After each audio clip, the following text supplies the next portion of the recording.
அம்மையார் ஜெயலலிதா அவர்களோ, ஐயா எம்ஜிஆர் அவர்களோ, ஐயா உதயநிதி அவர்களோ இஸ்லாமிய சிறுபான்மை மக்கள், கிறிஸ்தவ சிறுபான்மை மக்கள் என்று சொல்கிறார்களே, எந்த அடிப்படையில் நீங்கள் சிறுபான்மை, அவர்கள் பெரும்பான்மை.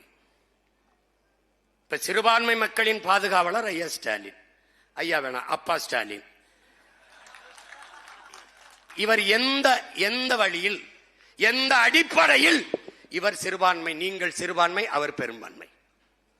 நீங்கள் கிறிஸ்தவர், இஸ்லாமியர் மதத்தின் அடிப்படையில் சிறுபான்மை, அவர் எந்த அடிப்படையில் பெரும்பான்மை, எந்த அடிப்படையில்? யார் யார் பதில் சொல்லுவா? யார் பதில் சொல்லுவா?